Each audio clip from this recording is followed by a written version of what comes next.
Hello friends, welcome back to our channel. Balochistan సరిహద్దు ప్రాంతంలో సైనిక చర్యల కారణంగా తలెత్తిన ఉద్రిక్తతలను తగ్గించేందుకు పాక్, ఇరాన్ అంగీకరించాయి. తీవ్రవాద లక్ష్యాలపై ఇటీవల ఘోరమైన వైమానిక దాడులు ప్రాంతీయ ఉద్రిక్తతలను పెంచాయి. ఇప్పటికే ఇజ్రాయెల్, హమాస్ మధ్య యుద్ధం తీవ్ర సంక్షోభం ఎదురవుతోంది. కాగా పాకిస్తాన్లోని ఉగ్రవాద లక్ష్యాలపై ఇరాన్ క్షిపణి, డ్రోన్ దాడులు చేయడంతో పరిస్థితి వెలుగులోకి వచ్చింది. దీనికి ప్రతీకారంగా పాకిస్తాన్ ఇరాన్లోని ఉగ్రవాద లక్ష్యాలపై దాడులు చేపట్టింది. దీంతో ఇరు దేశాల మధ్య ఉన్న సరిహద్దులను మూసివేయడంతో స్థానిక జనాభాపై దాని ప్రభావం చూపించింది. దీంతో ప్రజలు తీవ్ర ఆందోళన వ్యక్తం చేశారు. ఐక్యరాజ్య సమితితో పాటు అంతర్జాతీయ సమాజం ఇరు దేశాలు సంయమనం పాటించాలని పిలుపునిచ్చింది. అయితే చైనా మాత్రం పాక్, ఇరాన్ దేశాల మధ్య మధ్యవర్తిత్వం వహించడానికి ముందుకొచ్చింది. కానీ పాకిస్తాన్ విదేశాంగ మంత్రి జలీల్ అబ్బాస్ జిలానీతో పాటు ఇరాన్ కౌంటర్ హుస్సేన్ అమీర్ అబ్దుల్లాహియాన్ మధ్య జరిగిన ఫోన్ సంభాషణ పరిస్థితిని తగ్గించడానికి ఇరు దేశాలకు మార్గం సుగమం చేసింది. అయితే తీవ్రవాద వ్యతిరేకత, ఇరు దేశాల మధ్య సమన్వయాన్ని బలోపేతం చేయడానికి ఇరాన్, పాకిస్తాన్ ఒప్పందాన్ని చేసుకున్నాయని ఇస్లామాబాద్ విదేశాంగ మంత్రిత్వ శాఖ విడుదల చేసింది. పాకిస్తాన్, ఇరాన్ మధ్య ఉన్న బలూచిస్తాన్ ప్రాంతం చాలా కాలంగా ఉగ్రవాద కార్యకలాపాలకు కేంద్రంగా నిలిచింది.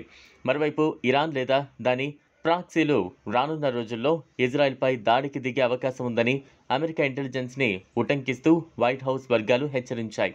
ఈ వారంలోనే దాడి జరిగే అవకాశం ఉందని వైట్ హౌస్ ప్రతినిధి జాన్ ఎఫ్ కిర్బీ అన్నారు. ప్రతీకార దాడిని ఊహించి ఇజ్రాయెల్ సైన్యం సంసిద్ధతను వ్యక్తం చేసిన తర్వాత ఈ హెచ్చరికలు వచ్చాయి.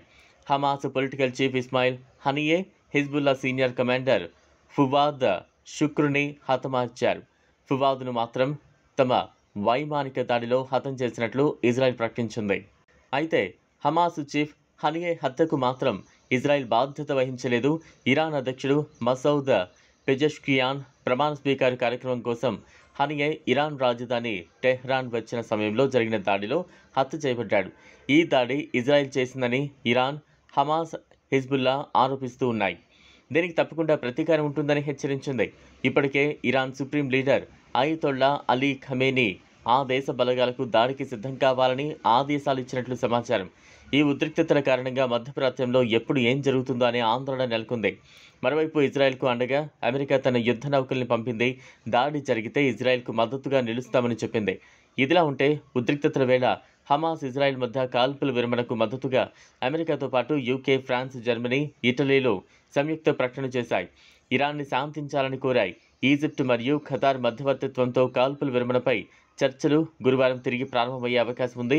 అయితే ఇరాన్ దాడి చేస్తే ఈ చర్చలు ఆలస్యమయ్యే అవకాశం ఉందని వైట్ హౌస్ ప్రతినిధి తెలిపారు. ఇది ఫ్రెండ్స్ ఇవాల్టి వీడియో. ఈ వీడియో కనుక మీకు నచ్చినట్లయితే లైక్ చేయండి, షేర్ చేయండి, ఛానల్ను సబ్స్క్రైబ్ చేసుకోండి. Thanks for watching.